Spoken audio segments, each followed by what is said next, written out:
queries chatல வருமா? Sir chatல வரும். இல்ல அவங்க வந்து உங்க கூட டைரக்டா இன்டராக்ட் பண்ணனும்னாலும் பண்ணிக்கலாம். அவங்களோட விஷ். நம்ம கடைசில வச்சுப்போமா சார்? இது query. ஒரு கடைசி half an hour or 20 minutes we can. Okay. Okay sir. Okay sir, we shall start.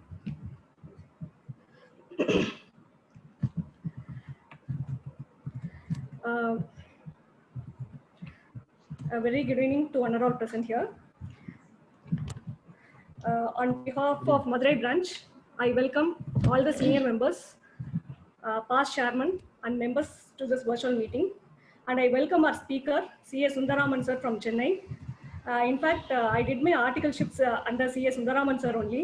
So it is my pleasure and privilege today to have my guru under whom I have learned knowledge and gained knowledge here for this virtual meeting. Hearty welcome sir. Hearty welcome for this meeting. And today sir will be discussing on the topic income computation and disclosure standards in respect with the accounting standard and Ind AS. As usual, the queries will be discussed. Then and there, you can post your queries in the chat box, or if you want to interact with the speaker, you can directly speak to the interact with the speaker. Now I request Mohana Sundaram sir to give a brief introduction about the speaker. Thank you, Chairman, for giving opportunity to introduce the speaker. Sundaram sir is a fellow member from our institute, ICAI, graduate member of ICWA. He is a graduate in a completed certificate courses on valuation on IFRS, information system audit, DISA of ICAI, registered insolvency professional, registered valuer of fixed assets, financial assets. And he possesses more than 30 years of experience in servicing large and medium-sized clients in the areas of corporate tax advisory, including strategic restructuring of transactions and entities and study of implications of domestic and international taxation, apart from related assurance services, has been advising and guiding companies on cross-border transfer pricing advisory, including advising on documentation and benchmarking. His areas of specialization include preparation and adherence to the framework, statutory and regulatory compliance strategies for companies at various stages of development and handling of the entire process of a company's transaction and tax strategy with a strong international tax perspective. Have been representing companies before income tax authorities, tax authorities, and handling disputes before appellate authorities and coordinating with the tax councils for handling disputes before higher judicial authorities. His areas of specialization are MNCs operating in the area of ITES, manufacturing and other services, presentations and publications. Sir is a voracious reader and makes regular contributions to the professional magazines, including the Chartered Accountant published by ICAI. With these words, I introduce the speaker to the audience. Thank you, sir. Now I request to C.A. Sundaraman sir to address the meeting. Over to you, sir. Good evening, friends. This is a good homecoming for me to Madurai, and I am really honored that I am invited to speak in the same forum where I have learned the profession with my baby steps. In my very early part of my career, I spent about 10 years in Madurai as part of Suri & Co. And I am also honored that when Madurai branch is headed by a lady in the land of Meenakshi, I have the opportunity to address the Madurai branch. And the topic for the day is ICDS in relation to AS or Ind AS. So before we go into the presentation, I would like to thank all my seniors and all my well-wishers who have given me so much in this profession, especially people in Madurai who belong to our same profession, with whom I have interacted, and I hope I will be able to join with them and have a few words towards the end of the session. And this session is primarily in a way to understand ICDS and the implications of ICDS when a company or an entity adopts either AS or Ind AS. But before I jump into the topic, I would like to say a few things. One is, most of the places AS and ICDS have more commonalities. And in a few of them, ICDS has some commonality with Ind AS. But if we look deeply, ICDS has a lot of gaps. That is, some of the areas it doesn't talk about or it doesn't have anything. We have to look at what will be the implication or how will ICDS be interpreted if I adopt either AS or Ind AS as my standard, and in that particular area ICDS doesn't say anything, then whether there is an automatic recognition that AS or Ind AS will apply, or it will be only you have to have ICDS, and where it is silent, it is left to the choice of the assessee or the officer, because the moment the choice is left to the assessee, the officer is going to take a different position. So with these words, I would like to jump into the presentation.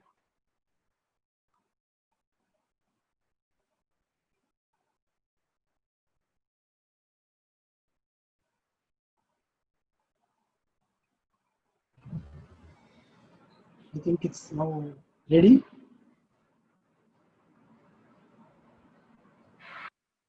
See, this topic I have divided into 13 parts. First is evolution of ICDS. Then we have interplay of ICDS in relation to income tax law or judicial precedents.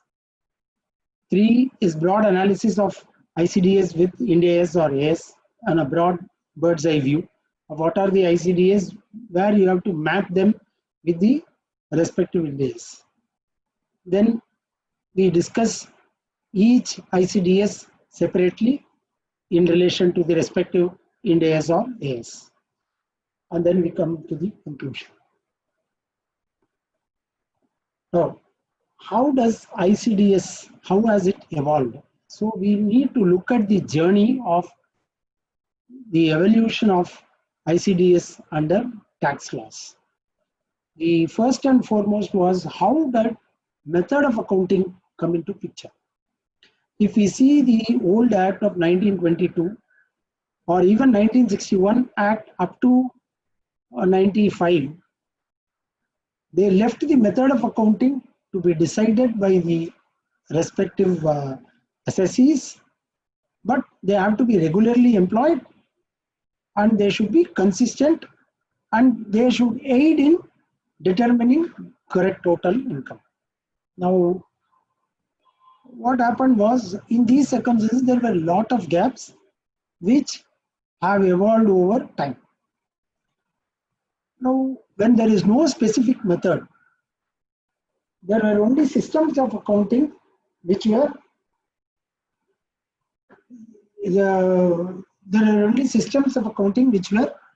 either cash or mercantile or hybrid system. So this is how it has evolved. But in 1995, the Act decided that the hybrid system has to be abolished, and they abolished the hybrid system. But how did, if there was no prescribed method of accounting, then how in each area of accounting, what is the position that would be considered correct became an issue. And most of these were decided by the judiciary. And all the judicial precedents in this area are path-breaking effect on the determination of total income. So some of the case laws which I feel they have aided in the correct determination of income, which in a way solved many of the disputes between the assessee and the assessing officer. The first and foremost is my very favorite decision, which is Chain Roop Sampatram, which is a 24 ITR decision, which decided on the valuation of stock. Then next is ED Sassoon and Company, which was 26 ITR, which decided on whether notional income should be assessed, can be assessed. Then this ED Sassoon in a way aided in bringing in the issue of Shurji Vallabhdas, where they said that whatever you account in books need not be considered as the method of accounting applicable for tax purposes. Then Kedarnath Jute Mills decided first time on the provisioning of, or what is an expenditure that is to be provided, and this was the pathbreaker in the accrual system of accounting. Kedarnath Jute Mills continues to be a very important case. And then British Paints. In a way, this is a revolutionary decision. This came in 91, 92, in that period. In the sense, they said that consistency need not be the only factor that should be applied. So they said that correct determination of income is more important than consistency in the method of accounting. So this in a way is a revolution as compared to most of the decisions that have always upheld consistency. Then we had this Madras Industrial Investment Corporation. This in a way like KP Varghese in capital gains. This brought in something which was alien to income tax. The revenue, there were only two classes of expenditure, revenue or capital. But this brought in a way the deferred revenue expenditure into Income Tax Act. So Madras Industrial Investment Corporation also contributed in a way to slightly alter the method of accounting definitions and method of accounting as it was understood till then. Then BEML again in a way expanded on the Kedarnath Jute Mills decision and gave a lot of things about accrual system of accounting and how the obligations and things to be counted. Then one of the big decisions which is compared to all these things of recent origin, which was in 2009, Woodward Governors decision. Here in this decision, the Supreme Court gave a very important ruling in the sense that areas where the Act doesn't prohibit, Act or rules doesn't prohibit, and an assessee has followed a system of accounting, then any claims made on the basis of system of accounting, you have to allow. Now this decision, we will see in some of the areas where ICDS in a way doesn't say anything, but whether some of the claims or whatever you make in the Ind AS or accounting standard can be claimed or can be understood as permitted under the income tax law, then there this Woodward Governors will be of great help to us. Now we will go to the timelines in which this has happened. Section 145, as we have seen, was amended in 1995. Method of accounting was restricted to cash or mercantile. Hybrid was given a go by. Then they empowered the government to notify accounting standard for computation of income. This happened in 1995. In 96, they gave two accounting standards. But these were accounting policies disclosure and the prior period and extraordinary items and change in accounting policies. These were very touching the fringe issues. So in a way, they were not at all applied. Then in 2010, Accounting Standards Committee was formed and it replaced the existing committee of 2002, and they prescribed in 2012 14 tax accounting standards out of the 31 AS. After studying the 31 accounting standard prevalent at that time, they did not look at the Ind AS. On the basis of suggestion and comment, CBDT revised and issued 12 draft ICDS. Then in 2015, central government notified 10 ICDS as effective from 2016-17, in a way setting in motion the beginning of application of ICDS formally and effectively. Now immediately the Chamber of Tax Consultants Delhi went to Delhi High Court and they filed a writ petition challenging the one of the main grounds in which the challenge was that accounting standards, these ICDS cannot be in a way overruling the judicial proceedings. And they listed out the items. We will see under each of the ICDS what were the areas which overruled the judicial precedents through the notification of ICDS, and what was the Delhi High Court's ruling. Delhi High Court said that there is no unconstitutionality per se in the notification of the ICDS, but to the extent the notifications overrule judicial decisions or provisions of law, then those areas have to be read down or struck down as unconstitutional. Now, looking at this High Court ruling in the year 2018, the Finance Ministry deferred the implementation to assessment year 2017-18, and amendments were made substantively in the ICDS and also in the law, where some of the provisions of ICDS which either overruled the judicial precedents or which were in a way not in line with the existing provisions, the income tax law was amended.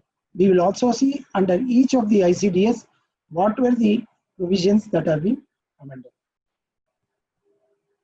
Now this is the legislative framework. 145(1) gives the power to lays down the law on the method of accounting. It says that for income from business or profession and income from other sources, you have to follow either cash basis or mercantile basis. Then 145(2) empowers the central government to notify ICDS for any class of assessees in respect of any class of income. Now we will also see in the subsequent slides who are all liable to follow the ICDS and what terms. Then 145(3) empowers the assessing officer if the AO is not satisfied by the correctness or completeness of the accounts and method of accounting is not regularly followed, or income has not been in accordance with the ICDS. So in all these three cases, the AO is empowered to go for a best judgment assessment. Now we look at what is the interplay between ICDS and income tax law. If ICDS provisions clash with the law, which will prevail? I think this is obvious that the law will prevail. For example, 43B, 40A7 and all, in a way they clash with the accrual system of accounting, but the law will prevail and ICDS has to give way. Then if ICDS clashes with the rules, now rules will prevail, ICDS again has a third category. For this, an example will be Rule 115, which is for the purpose of translation of foreign currency. Then ICDS versus circulars. Now here, if there is a clash between circular and ICDS, ICDS will prevail because that is an internal instruction for the officer in a way, and ICDS has a higher applicability. Then if there is an area where ICDS is silent and Act rules also do not keep, then what will happen? Then here it is my view that CIT versus Woodward Governor will apply, and you have to take the commercial profit which is relevant for tax, and if not, Ind AS or accounting standards, IGAP standards will apply. Now we look at the Delhi High Court decision under what what are the main contention on the constitutional validity and how it was dealt with by the Delhi High Court. Section 145(2) as amended has to be read down to restrict power of the central government to notify ICDS that can override binding judicial precedents or provisions of the Act. The power to enact a validation law is an essential legislation. So, see, the basic principle is Parliament is supreme to make a law, and once a law is made, the interpretation is left to the judiciary. Now, if judiciary pronounces a decision that this is the view of the law, then that prevails. But Parliament in its wisdom can decide that no, this was not our intention or this is our intention, and nullify the decision of the Supreme Court in a way by amending the law. But it cannot be done by a notification of the executive, because the accountability of the executive is to the Parliament, and once that is established, beyond that again the executive cannot amend the law that has been upheld or overruled by the Supreme Court. So on this principle, the Delhi High Court gave a lot of findings on each of the contention raised by the petitioner, and tried to say that these are the areas which are against the judicial precedents and hence they are not good law. And in each of those areas, there have been amendments in the income tax law. Thereby, the Delhi High Court decision has been taken care by legislative correction. This is explained in this slide by way of the earlier decision of Supreme Court in Sirpur Paper Mills and Taj Mahal Hotels, where delegated legislation is dealt with.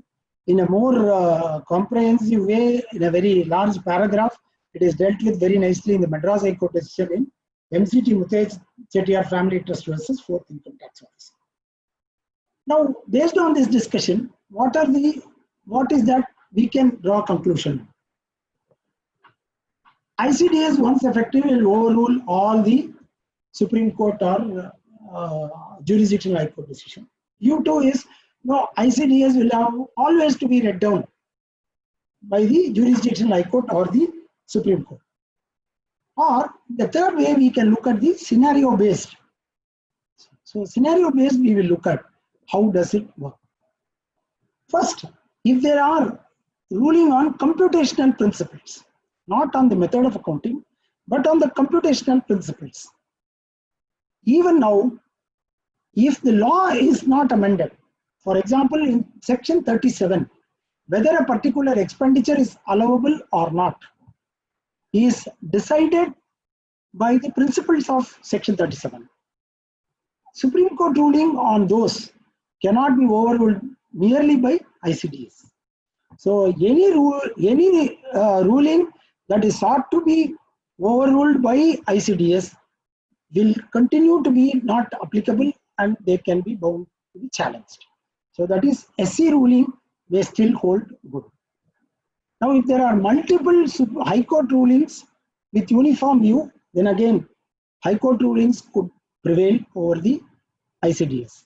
Now if there are multiple High Court rulings which are contradictory in nature, then ICDS may override conflicting High Court rulings. Scenario 2 is rulings on method of accounting. Now what method of accounting is correct, or whether this should be followed, that should be followed. Now I think those things will now be subject to the ICDS. Where it is a purely method of accounting related rulings, now ICDS will have the prevalence over those. Then in the third scenario, where ICDS is silent, those are areas where the court rulings will continue to prevail. With this, we will go into the ICDS with the standards. Now, if we see what are the broad factors based on which these are the fundamental factors based on which these standards have evolved: ICDS, Ind AS, and AS. ICDS, the objective itself is to minimize alternatives, reduce litigation, and provide certainty. So the objective is completely different from Ind AS and AS. Ind AS and AS say that present true and fair financial statement. So financial statement preparation is important here. Here, if you see, the standards itself are named as income computation and disclosure standards, and they are not financial statement standards. That we have to be very clear. These are not financial statement standards. These are only income computation and disclosure standards. Then applicability, we know that this is from 2017-18, and then to whom it is applicable. ICDS is applicable to all persons carrying on business or profession or income from other sources whose income are subject to tax audit. So wherever tax audit is applicable, this ICDS is applicable. And in India, it is specified companies. There is a whole lot of list, and which is getting increased as the years roll on. And AS is applicable to all corporate entities, and there are some exemptions for some standards based on small and medium sales. Then this is only applicable for computation of business or profession and other sources. It is applicable to entities having business or profession and other sources, but even for them it will be applicable only for business and profession and other sources head of income. You cannot apply the computation standards for income from house property or for capital gains. Now, if we map these standards of ICDS with corresponding Ind AS and AS. Now I have given some way in a different, similar color codings for similarity of standards, because if you see the accounting policies, Ind AS and AS more or less same, ICDS accounting policies are slightly different. If you see valuation of inventories, more or less all the three are similar. There is not much of difference between the three, except for one or two which we will see in the respective. And if you see construction contracts, ICDS and AS are similar, but there are some very important. But Ind AS 115 is completely different. And tangible fixed assets, if you see the fixed asset standard under, which is called PPE under Ind AS and AS, are same, are similar. But tangible fixed assets is slightly different, is more, somewhat more different. The same way for this one. And if you go to provisions, contingent liabilities and contingent assets, all the three more or less are same. There are some differences which you will see in the respect. Now we have some of the Ind AS or AS which do not have a ICDS. Now these standards not being there, now here only is the impact of Woodward Governor could come, because if you take the case of business combinations or accounting for amalgamations, now whether the particular method of accounting for business combination and amalgamations, now that is a very hot topic. There are a lot of litigations in recognition of intangible assets and goodwill, which are based on accounting standards, because the law as regards depreciation, written down value and the actual cost definitions are not sufficient to prevent the litigation. And ICDS also doesn't have a clear-cut standard on accounting of amalgamations. So this could be a very important area where we will be put to a lot of test. And in the same way, leases have brought in a lot of problems, and how interplay will happen is another issue. Then there is this intangible asset per se, that also we don't have a standard in ICDS. So this is also causing a lot of litigations. Now we'll go to one by one. Accounting policies.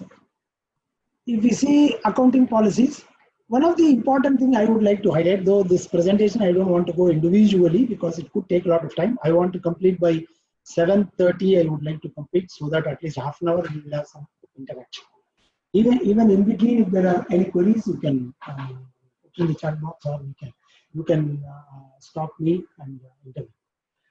See, I would like to highlight on two things. One is that prudence and materiality are not part of general consideration under ICDS, but these are very important consideration for Ind AS and AS. Though prudence is not specified specifically, but if we go through the standard, largely prudence as per the evolved accounting standards prescribed by the institute or later on by the companies have been incorporated in the ICDS. To be fair and to be very honest about it, that the some of the areas are very clear that prudence is given an important place in the ICDS. But still, prudence is not a general consideration, because the moment you put it as a general consideration, then that becomes a guiding factor in deciding areas which are very silent or which are not in the view of the department. Now, this became an issue before the Delhi High Court. Delhi High Court said the non-acceptance of the concept of prudence in ICD I1 is per se contrary to provisions of the Act, and these are to be countenanced. Now, some of the areas they listed was that the mark-to-market losses, expected losses, all those things are all not. So what the department did was, it said, though I will not say prudence, but to the extent the mark-to-market losses or expected losses are allowed in the respective standards, we will allow them. And to the extent these are not specified in ICDS, we will disallow them. So they brought in 36(1)(18) to allow mark-to-market losses and expected losses, and 40(13) to disallow those which are not covered by 36(1). The biggest problem is the entire standard doesn't define what is a mark-to-market loss or expected loss. So these are not defined. These are not defined in the Act. These are not defined anywhere. Now, this will become a point of contention. Whether this is considered as expected loss, if any allowance is claimed as a provision under ICDS 10, we will see some of the illustrations. Whether that is considered as expected loss or mark-to-market loss. Whether that will be allowed because there is no specific bar under ICDS 10 or there is no specific bar under the Act, they will say that no, this is not specifically allowed under ICDS 10, so I will not allow it. Could be a possible area of litigation. So what are the mark-to-market loss? In the common understanding is inventories are allowed to be valued at cost or market price, whichever is lower, and even the securities which are stock in trade, they also are allowed to be valued at cost or market price, whichever is lower. So these are some of the areas which are allowed. Now we go to the next. Changes in accounting policy. How does it? Here in AS and Ind AS, AS allows only prospective change in the accounting policy. Ind AS requires retrospective. Okay, but even the other one is, even there is one thing where the accounting, if the earlier, the immediately preceding previous year, you have to change it. So that is called modified retrospective approach. So even there is a retrospectivity. So there is a retrospectivity under Ind AS totally, but in AS as well as in ICDS, it has to be prospective. Now here we look at one illustration what happens. In the case of Ind AS, see what happens is, this is a case of a transport company whose service contract is for about, it is less than 90 days. Now I'll just read it out. Till financial year 2017-18, company X, who is a transport company, was following the completed service method to recognize revenue, as the transport usually gets completed within 90 days. One of the requirement in ICDS 4 to recognize revenue on completed service method. However, during financial year 2018-19, the company has shifted to Ind AS 115, which requires the revenue to be recognized based on performance obligation and transfer of control, which resulted in recognition of revenue in proportionate basis as part of partial fulfillment of performance obligation. Now, Ind AS allows both the method, percentage completion as well as completed service method, to recognize revenue. Now, changes in accounting policy. Ind AS to be recognized retrospectively. ICDS or AS to be recognized prospectively. Now, one of the contracts which has a value of 30 lakhs was started on 12th March 2018 and the work got completed on 10th April 2019. Based on the nature and the performance obligation of the company, it was decided that the revenue will be recognized in the number of days of service provided. So now what happened? If we are to do in Ind AS, what happens is the revenue as per the S2 Ind AS 18 is 30 lakhs. But because we are going for a proportionate method, the last year's contract proportion will have to be shifted to the previous year. So what we did was we shifted to previous year 20 lakhs and the current year revenue is recognized at 10 lakhs. But for the purpose of ICDS, because you have to recognize it only prospectively, you have to bring back the 20 lakhs which you have attributed it to previous year as a current year revenue only and offer it for income. So this is one adjustment which happens because of change in accounting policy. Now we'll come to valuation of inventory.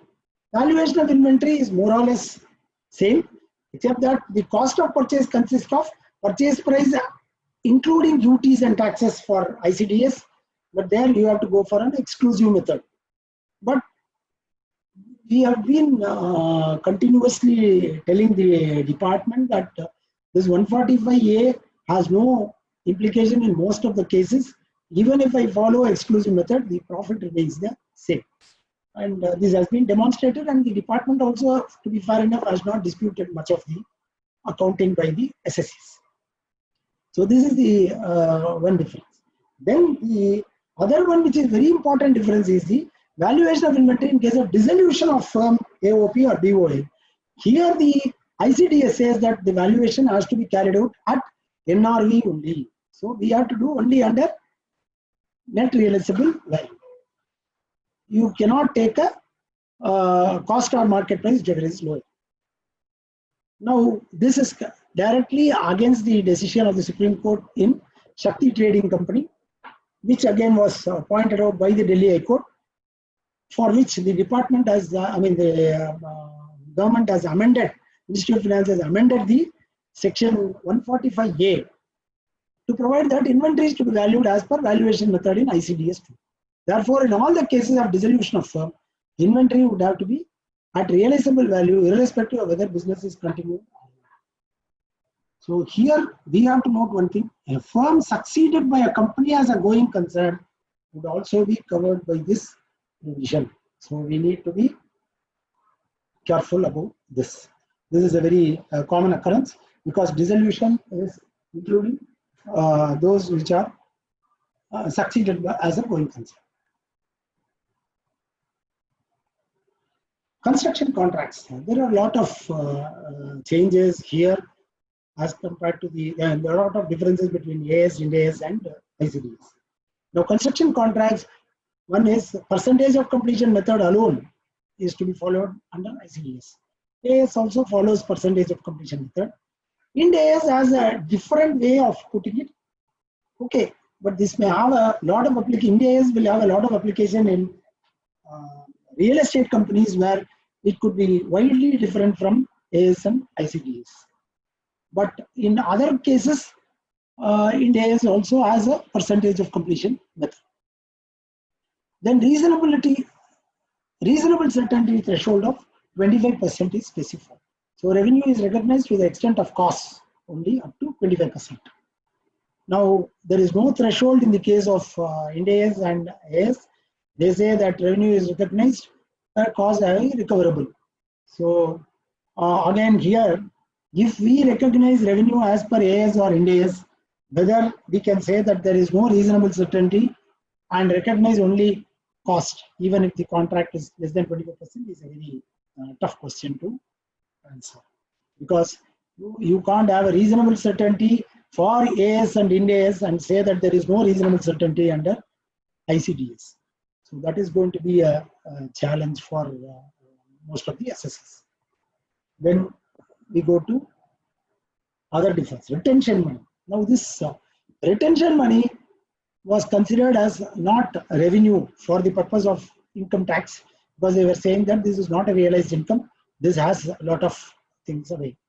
But Ind AS and AS do not talk about retention money per se, because retention money or progress billings only, we look at only what is the revenue to be recognized. In a way, ICDS also says that you can't take a retention money separately from. But it specifically says this because there are some court rulings which said that retention money cannot be taken as part of revenue for income computation purposes. But here the problem is retention money in some of the cases is some of the retention are towards the mobilization advance already given, or sometimes what happens is there are some obligations against which retention money is. Now if retention money is includable for the purpose of revenue, now we have to look at whether those obligations have to be provided for under ICDS 10. So ICDS 10 will come into play at that stage. Now when we come to ICDS 10, we will look at what is the complication there in relation to claim under ICDS 10. And one more thing here in contra this one is the expected loss. Now Ind AS as well as AS talks about expected loss. That is, if a contract is going to result in loss ultimately, and I am aware that this is going to result in a loss in the future period, under AS as well as Ind AS, you have to recognize that. In AS, in a way, that expected loss goes to reduce the revenue. And in Ind AS, it doesn't go to reduce the revenue. It says that onerous contracts, you go under ICDS 10 and make provision for the whole obligation of the loss in the year in which you recognize revenue. So there is a, in a way they have said you have to take it as expenditure and don't touch the revenue. But AS is drafted in such a way that if you work out, you will see that a portion of the expected loss goes off as current year, or it goes to reduce the current year revenue. But ICDS very specifically says that you cannot include any future expected costs under costs. Very specifically says that. And also revenue, it says that you have to look at cost comparison with the current estimate of cost. You cannot look at cost as a total future cost. In all the three, you have all the three available options to estimate the revenue. That is either based on milestone, or based on engineering estimate, or based on cost incurred to cost, total cost model. Now we go to the judicial pronouncement, where they said that 2 points on the ICDS 3, where they said that these are not in accordance with the law or judicial precedents. We cannot do it. One is the thing I talked about, the retention money being considered as part of revenue. And the second one was interest received on temporary investments, temporary investments out of borrowings for the, or borrowings or funds available with the contractor, which goes to reduce the interest cost. But the law was again amended under 43CB. They amended it to include both these aspects. Now we look at an illustration to see how these three play in the case of a construction contract. Now here in this issue, we have a ABC Constructions Private Limited is engaged in the business of engineering construction. The company recognizes its revenue from construction contracts on the basis of percentage of completion. Percentage of completion of the contract is determined considering the proportion that contract costs incurred for work performed to the reporting date bear to the total contract cost. Variations in contract revenue, if any, is also considered for revenue recognition. For the purpose of measuring the work performed, the company generally considers total cost incurred till the reporting date, irrespective of whether the cost incurred results in the progress of the contract. Now here, there are material procurements which the material has not been consumed, but they are still available in the site as material. But the customer is ready to pay for the material cost, but still there is no progressive work on account of the material. Now you cannot take that as progressive work under Ind AS as well as under AS. In ICDS, if you see, they say that whatever you procure and which is not used, you should not even take it as cost, you should take it as a asset. So in a way, here also prudence is given by ICDS. So if you work out on this example, you come at the same conclusion for all the three, but in three different ways. Now here, I would like to say one thing. Those who are on tax audit, we need to be very careful that some of these, the overall impact on income may be the same, but the respective ICDS may be different. If a company has recognized the whole thing as revenue, and we are to make adjustment in the provision under ICDS 10, then what we should do is, we should show that this is a deduction we have to make from the revenue under ICDS 6, and also show that, ICDS 3, and also show that as ICDS 10, where it has to be added back. So this way we need to be careful when we prepare the tax audit report. So this is the justification for how these computations are made. Anyway, I will be sharing the slide. We can have a look at it. Now we will go to what is the judicial pronouncement in relation to revenue recognition. Yeah, complete. This is what is the 43CB is inserted. This we have seen. Now we will look at revenue recognition. Revenue recognition is more or less same between ICDS and AS. But Ind AS is completely different. Ind AS requires that revenue and related obligations, where it is a separate billable thing, you have to value that and reduce it from revenue and match it whenever you incur the cost. And in other cases, you have to ensure that all the future profits or future obligations, everything is valued to the present date and reduced from the revenue. So Ind AS is completely different on revenue recognition. The base itself, on the base on the how will you, what is the revenue base, that itself is different in Ind AS as compared to ICDS and AS. We will look at an illustration also. Then at what point on time revenue is recognized? Here risk and rewards the same way as AS, but in the case of Ind AS, it is transfer of control. That is why real estate has a completely different method of recognition of revenue. Then here, the other things like recognition of revenue from interest, principal revenue from interest. This is the only thing I would like to highlight. Here, if you see, interest accrues on time basis. Now, ICDS gives other 3 or 4 more things like the interest on income tax refund. It gives a dividend. Then it gives the other one is that discount or premium on redemption or premium on redemption of debentures. Now, all those they say in the other 3, it says about treatment. It says it accrues and it is treated, or discount is treated, or discount is recognized. In the same way, dividend is recognized. But in the case of interest, it uses the word interest accrues on time basis, taking into account the amount outstanding, rate applicable. It doesn't talk about recognition. Now, is this a oversight or is it a design? This is a point which we need to be very careful. I feel it could be a design because there are provisions in Income Tax Act in the case of banks and NBFCs where interest recognition is also postponed in the case of non-performing assets, and these are even the latest amendment that has come.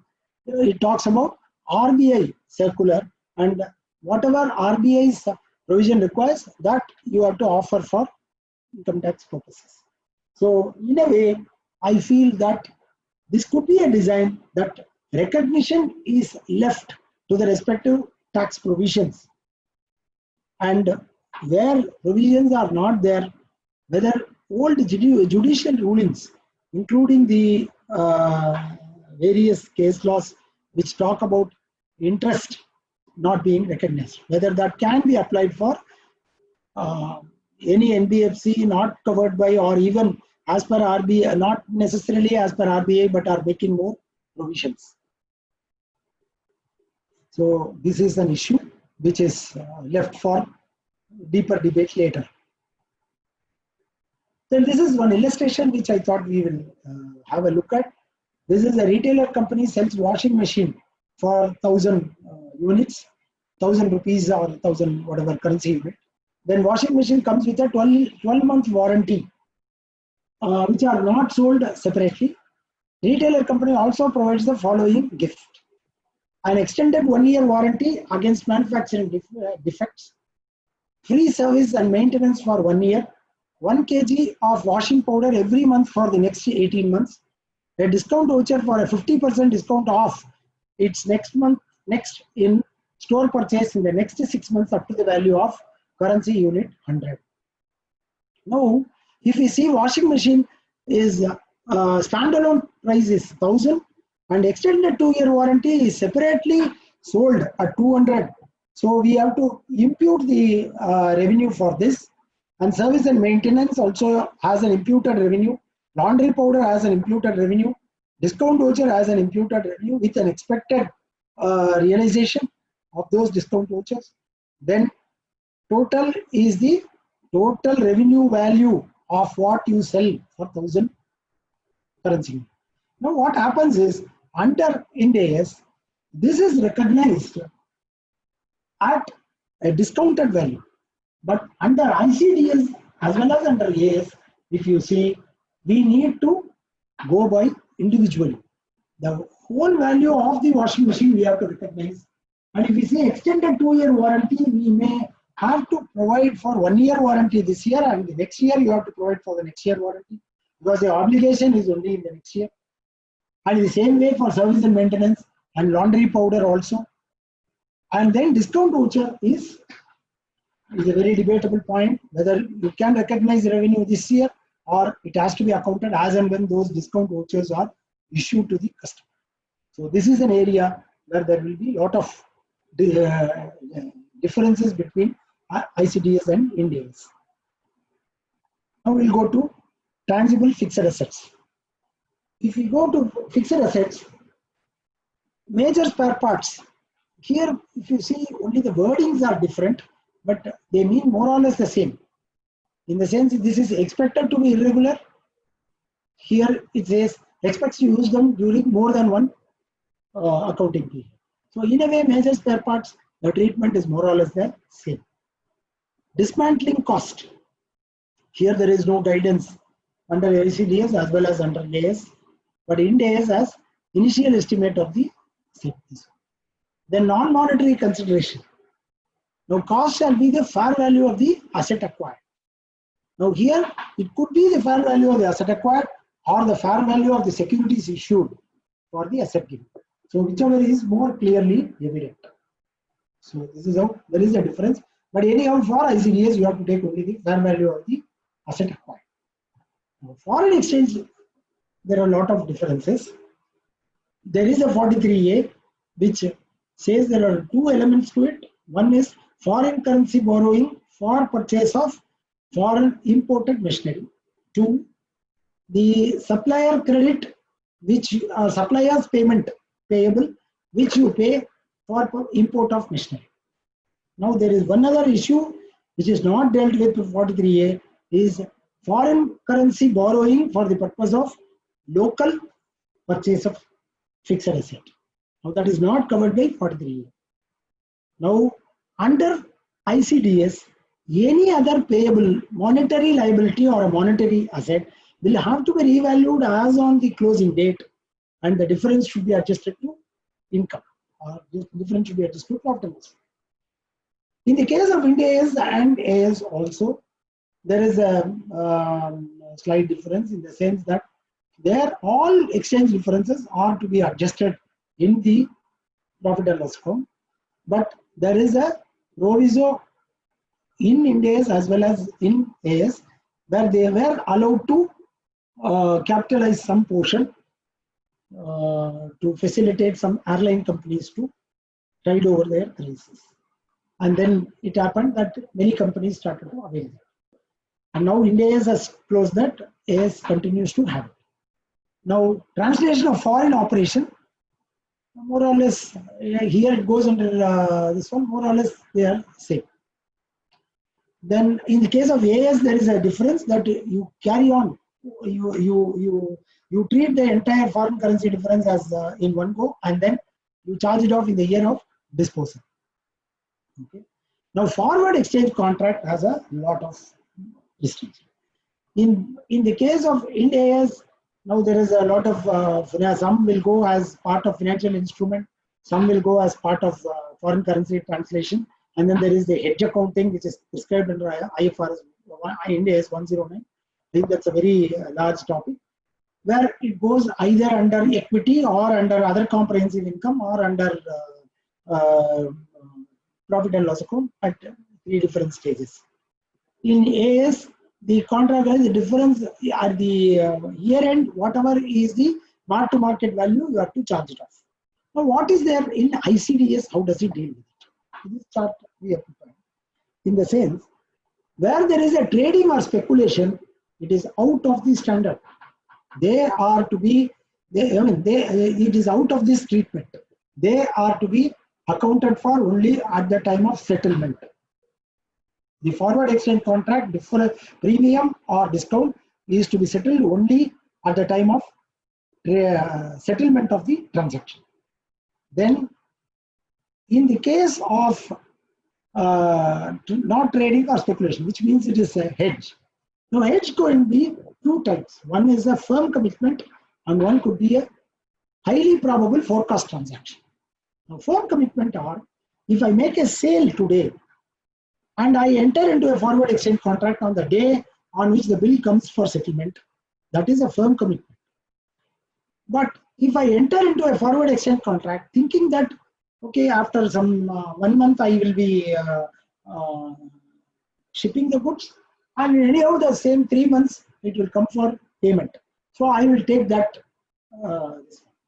So that is a highly probable forecast transaction.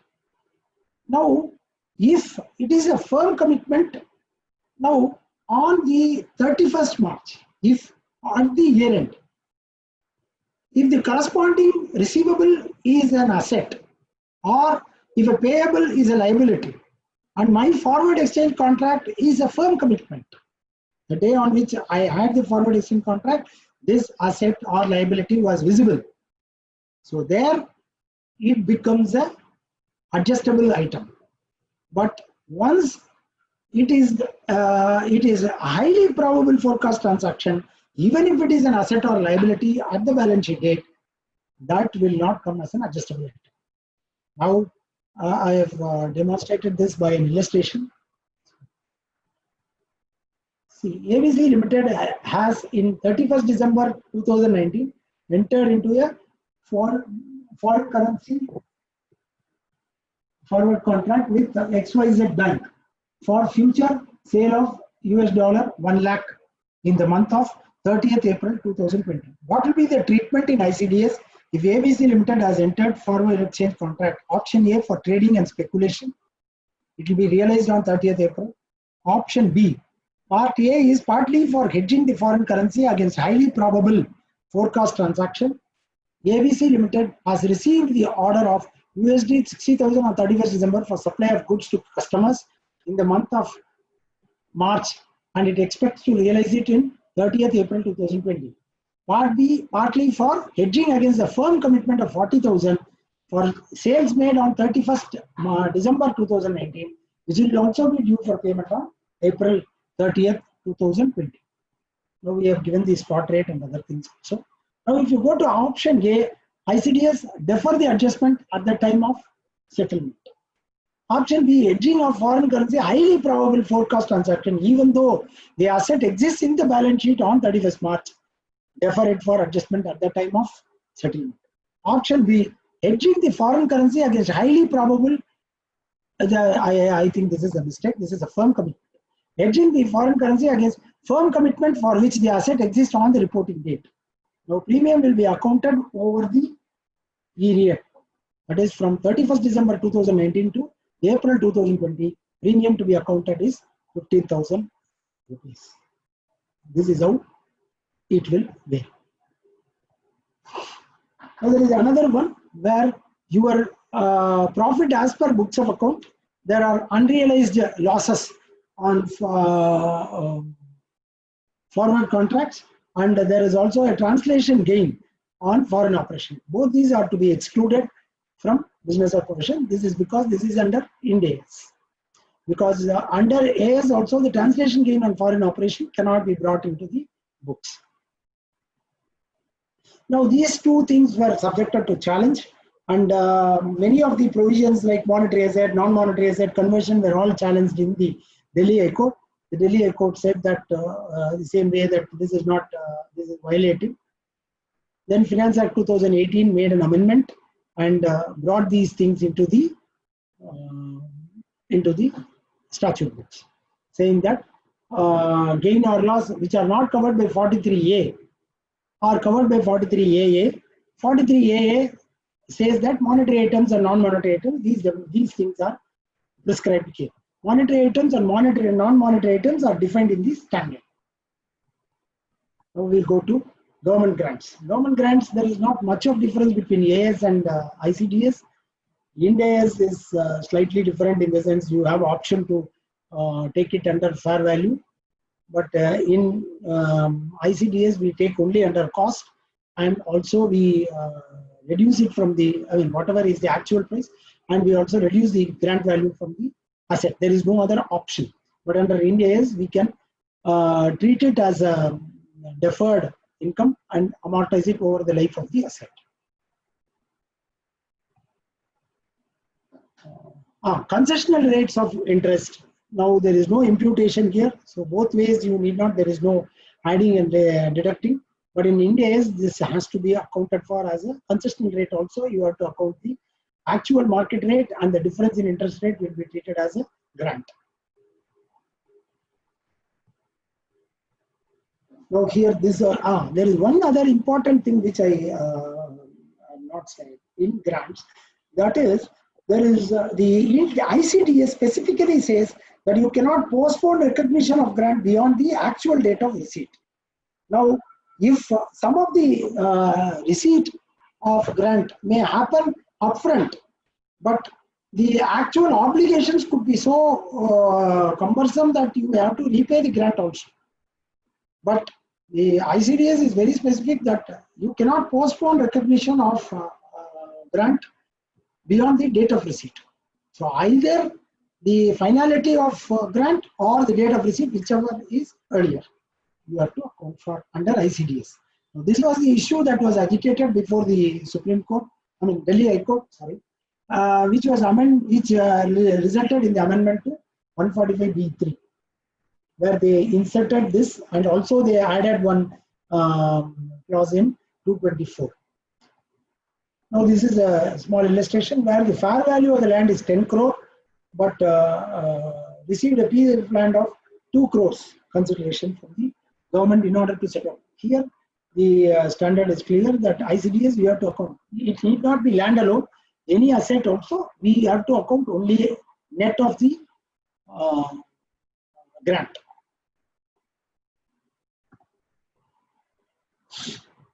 Now securities. Securities, if we see here, the accounting standard 13 and ICDS are similar in many respects. Where ICDS AS talks about current investment, those are applicable for ICDS. And here there is one catch on the valuation.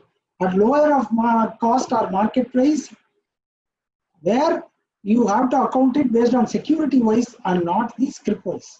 So you category wise, you have to say it on category wise and not on scrip wise.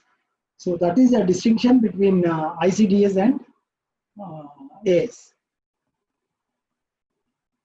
Now this is a chart where we are saying 145A amendment to facilitate the implementation of ICDS 8, which is security. Then we go to borrowing cost. Borrowing cost has one or two. This one. One is qualifying asset. Qualifying asset is qualifying asset measured at fair value cannot be subject to addition of borrowing costs. So that is those assets which are being in balance sheet itself taken at fair value and frequently valued at fair value, those you cannot take it, you cannot add interest to the borrowing cost. But in the case of ICDS, you have to take it only under cost. So there is no distinction on it.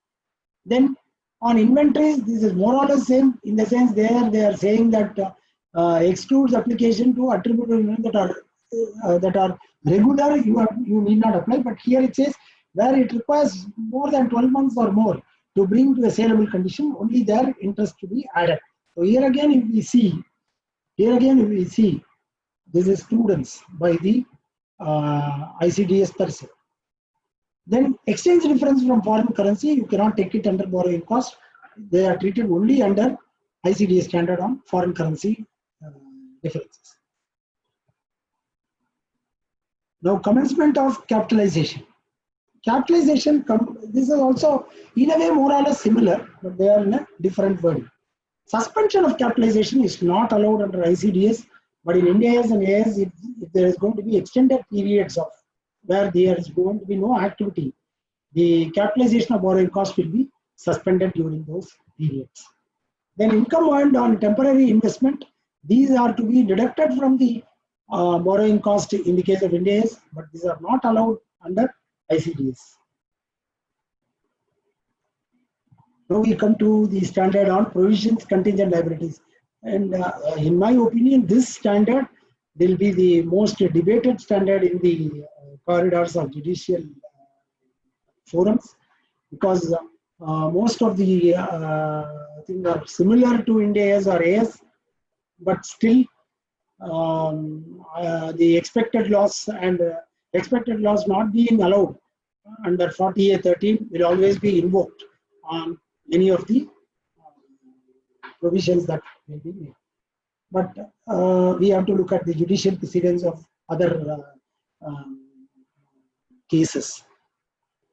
Now, if we see here in provision, this standard on applicability, they have excluded executory contracts.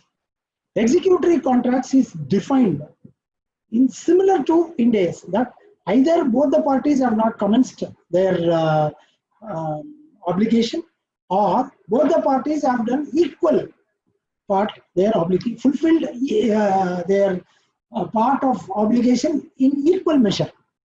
Now, if retention money is not given by the customer, whether he has fulfilled his obligation. If he has not fulfilled his obligation, then that will not be an executory contract. Then in which case, the obligation needs to be provided for, which has prompted him to withhold retention. So that is one issue that can always be debated. And one more thing, under Ind AS, executory contracts is excluded, and they have specifically said other than onerous contracts. Now, onerous contract, they have said where the expected benefits from the contract are going to be far less than the expected outflow. So these are effectively the contracts where there is going to be resulting ultimately a loss. So whether we can make a provision under Ind AS, it is compulsory, but under ICDS, whether we can make a provision. So this is an issue which will come up for a lot of debate, and because the wordings they have just excluded that. They have used almost similar wordings for executory contracts, and also the similar way they have excluded some of the items from application of ICDS 10. So they have drawn heavily from Ind AS. Now, if they have drawn heavily from Ind AS, then that principle which they have left out as not to be allowed, they have not said that this will not be allowed, except that under 40A13 expected losses has been included. Now we look at one example on this. So ABC Construction Private Limited is engaged in the business of engineering design. The company recognizes its revenue from construction contracts on the basis of percentage of completion method. EOC of a contract is determined considering the proportion that contract costs incurred for work performed up to the reported period estimate total contract. Variations in contract revenue, if any agreed, is also considered for revenue recognition. As on reporting date, the details of one of the contracts is as below. Total contract revenue as agreed, total contract cost estimated at the inception, total contract cost estimated as at the reporting date, actual contract costs incurred till reporting date, percentage of completion measured by the company, percentage of completion till previous reporting period, revenue recognized for current period, then cost recognized for current period, loss recognized. Now, if we look at the appropriateness of the accounting of client, you will see that under AS 7, the expected loss of 0.4 has to be recognized. And in Ind AS, this expected loss will have to be provided for under Ind AS 37. Now, if you see ICDS 3, ICDS 3 doesn't talk about onerous contract. So, whether this will be considered as a present obligation under ICDS 10 is an issue which needs to be debated and could be claimed as a deduction, but this has to be checked only in the judicial forum. I don't think it can be decided by the respective assessing authority. In this connection, I would like to look at a case law, Calcutta Company Limited.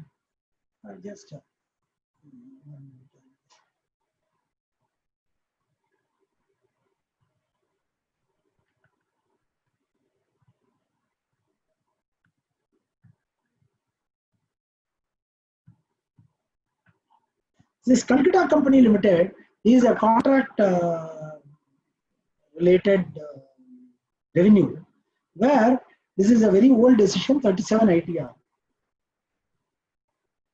Here, what has happened is the development were to take place 6 months from the dates of the deeds of sale. Now, deeds of sale were made, and we have got the consideration. Now, developments have to be made over next 6 months. Now, whether my development cost for the future has to be accounted for was an issue that was taken up for discussion. Here, the Supreme Court has held that yes, that cost has to be incurred, and in saying so, these are very important wordings, observations of the Supreme Court.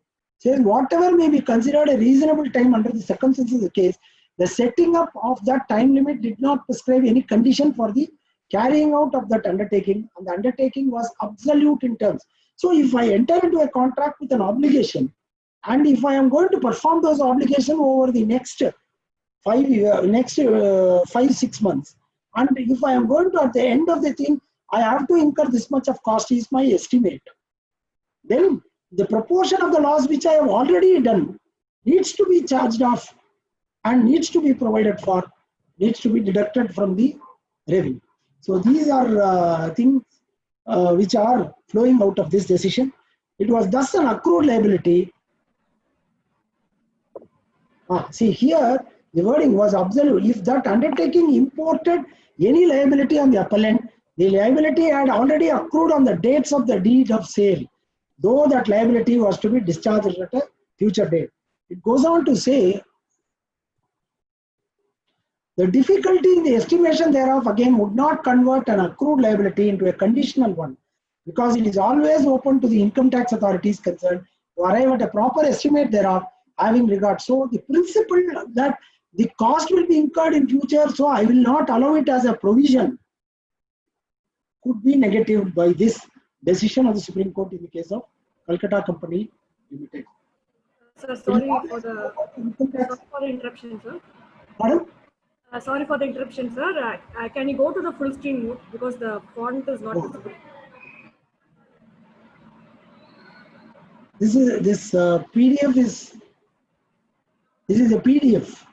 Oh, it's a PDF, sir. Yeah, full screen is this. 1 minute, I'll just see if it can be.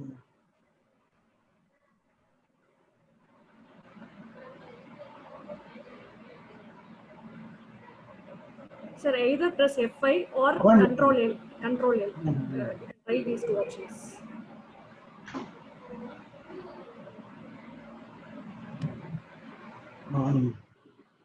Or Control L, sir. Control? L, L.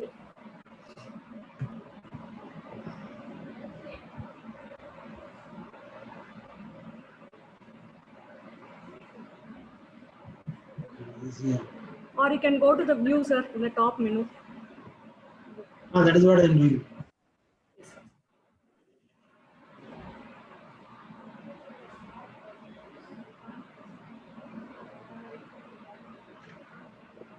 sir. Is this okay?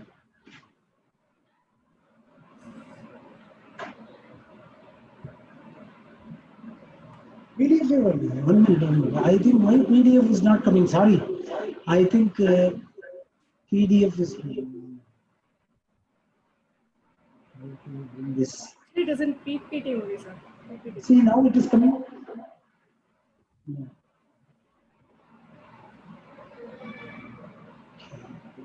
This.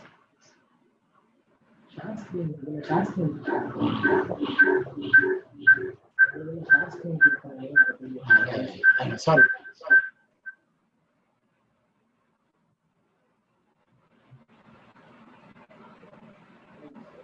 Yeah.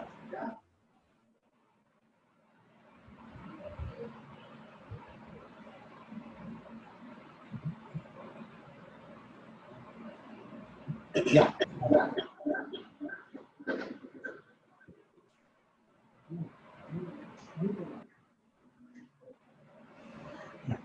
So if you see this, now it's okay. Sir, it is okay, but okay, sir. Please continue, sir. Anyways, we'll be getting this video for PPT. Okay. Whatever may be considered a reasonable time, circumstances of the case, the setting up of the time limit did not be a precondition or did not prescribe any condition for the carrying out of the undertaking, and the undertaking was absolute in terms. If that undertaking imposed any liability on the appellant, the liability had already accrued on the dates of the dates. So this is the issue that we can fight before the assessing authorities. This is a decision which we need to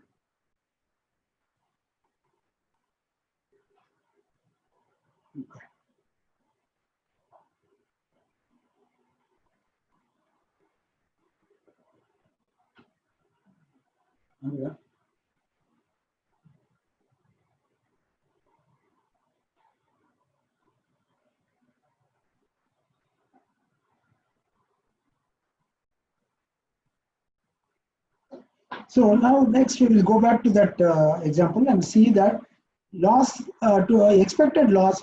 In my view, we will have to take a stand with Calcutta Company Limited decision in mind. So these are the things, and up to this, I think I have completed my portion. Can we wait? It is now 7:24. Maybe half an hour we can have time for interaction.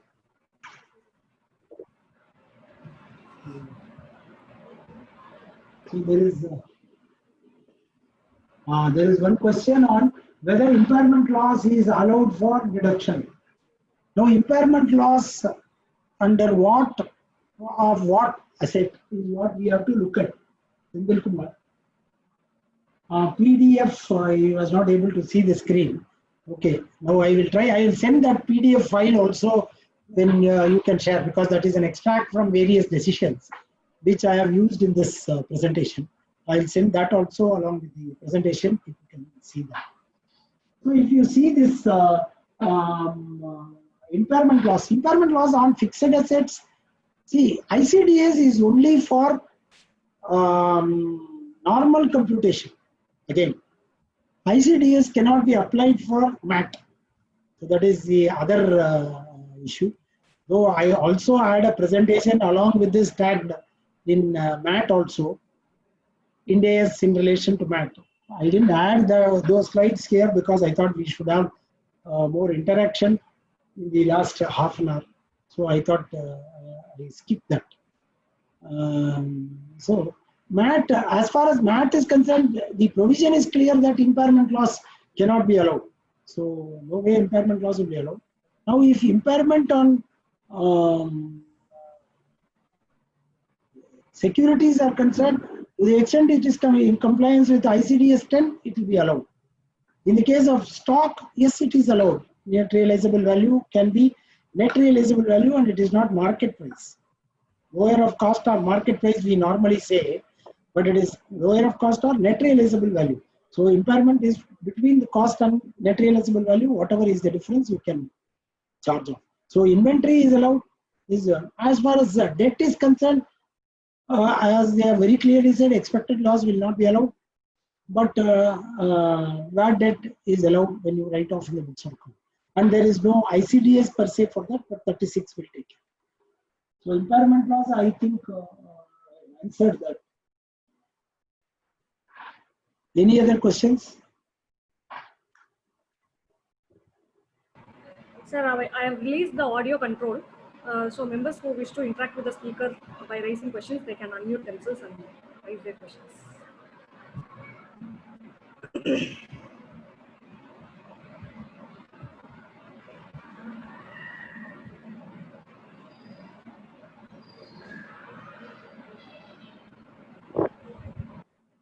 So I will wait for some 2 minutes.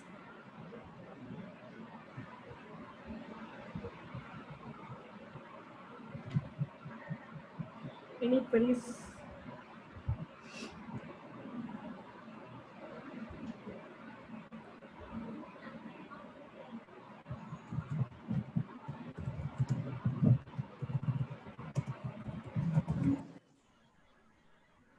Hello.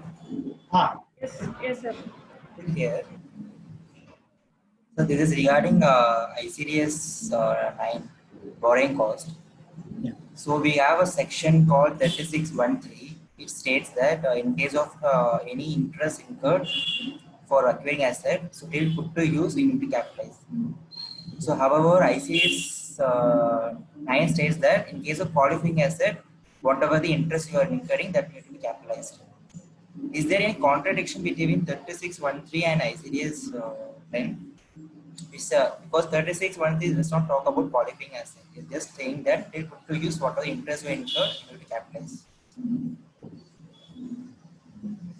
Interest rate is to be capitalized. Yeah. I'm not able to get the full question. Yeah, so because the act is saying 3613 is saying that they put to use whatever interest you have, you need to capitalize.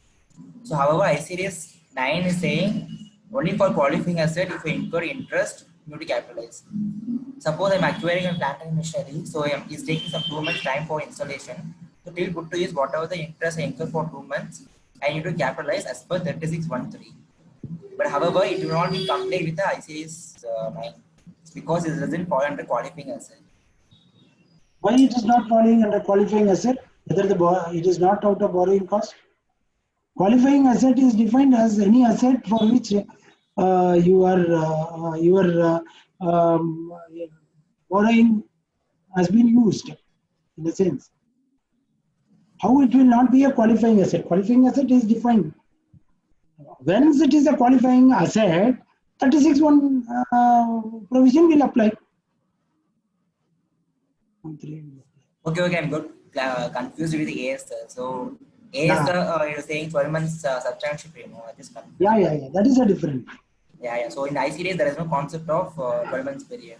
Yeah. It includes all the assets. No? Yeah, there is no suspension. All those things will not apply for ICDs. That I have covered in my presentation.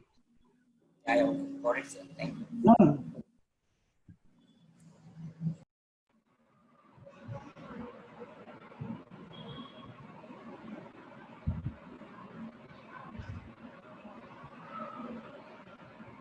So any more queries?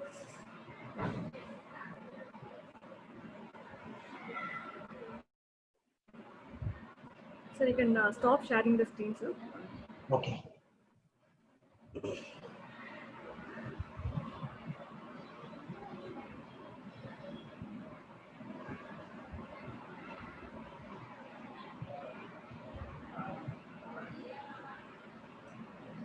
So I think I didn't receive any more queries.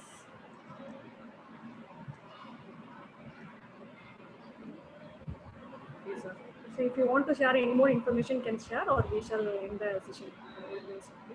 No, see, my points on the this one is that we are, though this is this entire exercise of ICDS is to reduce litigation, but the litigation for the basis of litigation could change. Now, previously we were litigating on sections.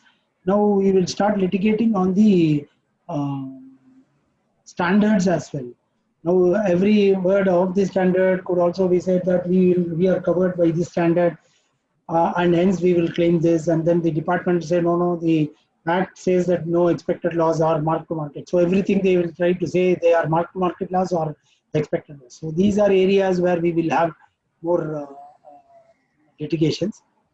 Per se, we can't say that the entire ICDS exercise is done with department view in hand, because a lot of areas they have covered, like as I said, that they have very clearly said that even for revenue recognition, they have said that the expected recoverability has to be kept in mind while recognizing revenue. So in a way, that has all given credence that prudence is still considered as one of the general consideration, but though not spelt out very clearly.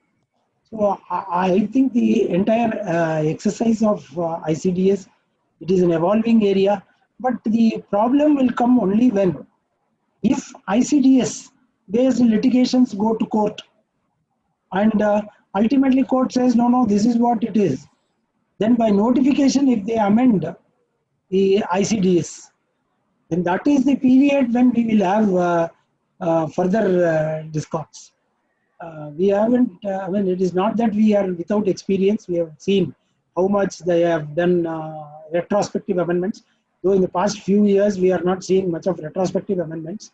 And even one or two retrospective amendments that the government has done is only in favor of the assessor. But this is not the permanent view. This may not be the permanent view. When the government is faced with a revenue crunch and the court rules that this is what is a ICDS, then they will say it is hereby clarified that this and this shall be the definition which has always been there. So if in the other earlier period, all these amendments against the court rulings came through enactments, and there were amendments in the income tax law. But now they need not even go to parliament, they will just notify. Then the department, then the judiciary will say, no, you can't do this notification.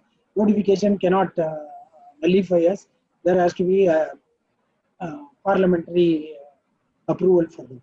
So it requires a lot of time to see how much this evolves. So this is one significant step. But if we see from 95 to 2017, almost 20 years, it has taken for the concept of accounting standard. Though accounting standard became computation and disclosure standard, it has taken 22 years for it to get incorporated. But even per se, the accounting standards themselves, if you see 74 or 75, they started the accounting standards committee in the institute, and we had the legal authority for accounting standard only in 99. So effectively almost 24 years. So same journey it has happened for tax law also. But how much the standard will be dynamic? For example, if India's or accounting standards, they continuously monitor to new types of transactions and new type of commercial activity. But how much these department notifications will take care of such dynamic things, and whether such non-notification will result in more litigations are issues that will come up in future. Otherwise, ICDS is a good measure which has started in a measure, and I am not able to lay hands in the last 3 years. I am not able to lay hands in any litigation related to ICDS, getting even up to the tribunal level. So, even on High Court or Supreme Court. So it will take at least another 6-7 years for us to see any legal interpretation of effect of ICDS. I think with that, my views on ICDS is others can.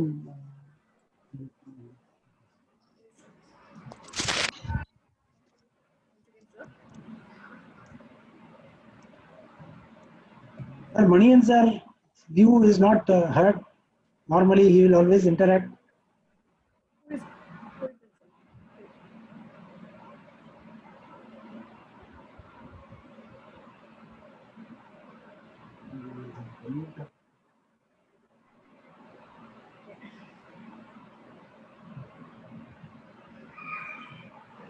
Okay, sir. Yeah.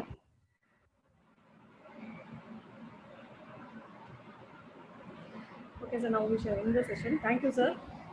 Now I request CA Mohanasudaram, sir, Secretary, to propose vote of thanks.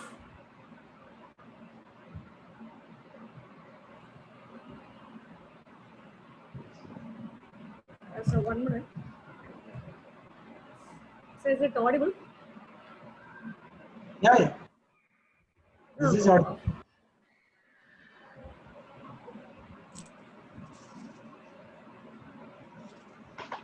Yes, sir. Kindly propose vote of thanks, sir.